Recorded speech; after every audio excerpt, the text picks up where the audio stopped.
Ibratli hikoyalar. Onasidan uyalgan farzand. Bismillahirrohmanirrohim. Assalomu alaykum va rahmatullohi va barakatuh. Aytingchi, bu dunyoda kim siz uchun jonini bera oladi? Kim siz uchun o'zini qurbon qilishga tayyor?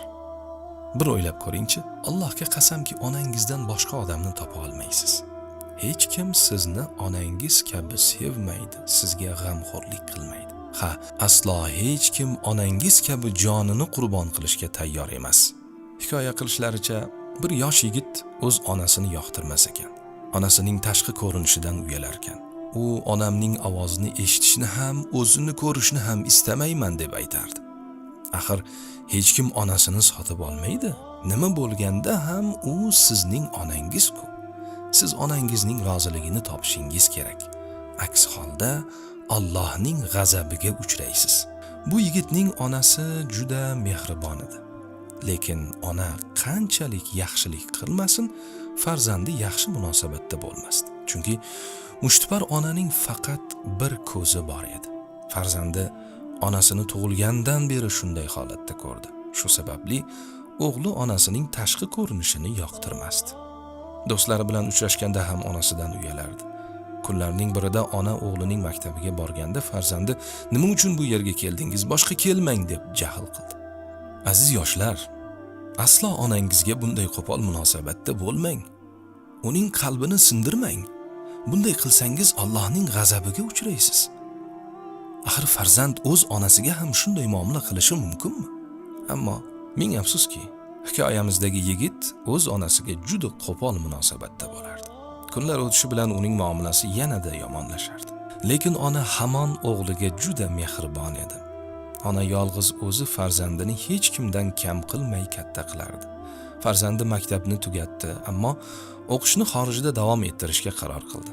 Onasi qancha iltijo qilib, yalinib, yolvormasin, farzandi qarorini o'zgartirmadi. Onasini yolg'iz tashlab o'zi xorijga uchib ketdi. Oradan oylar, yillar o'tdi.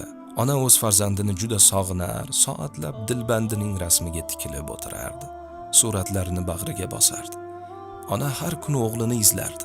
Va nihoyat kunlarning birida ona farzandi haqida xabar topdi. Unga "Farzandingiz ishga kirdi, uylandi, farzandli bo'ldi" deyishdi. Ona ma'yus ovozda "Ha, men bu haqda bilmas ekanman" dedi. Ona ortiq o'g'lini kuta olmas, hatto o'z uyiga ham sig'mas edi. Oxir oqibat o'g'lini ko'rgani xorijga ketdi. O'g'lining uyini topib bordi.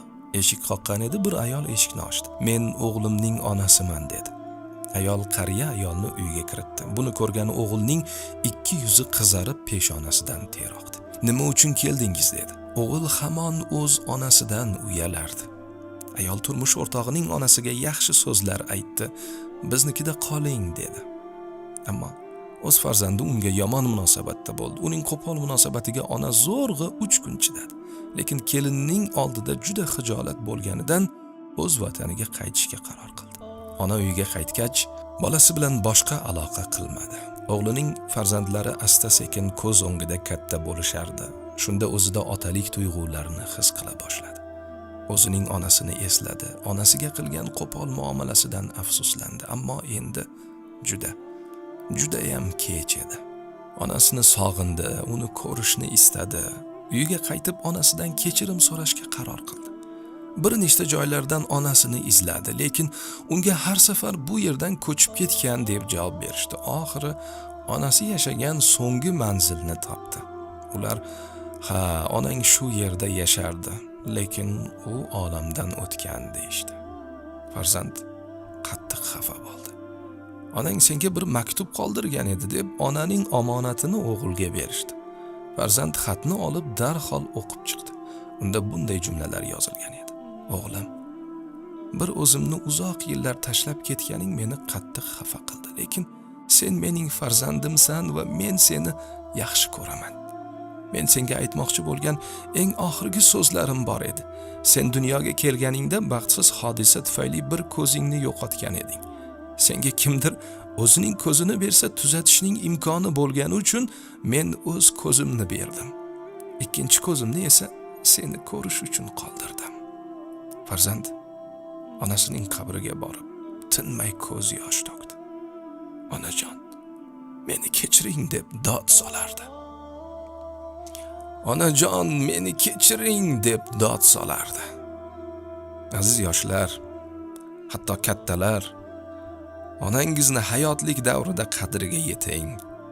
Hayotingizning quvonchi va barakasi onangizdir. Hatto jannat uning oyoqlarining ostidadir. Onangizning oyoqlaridan o'pib oling.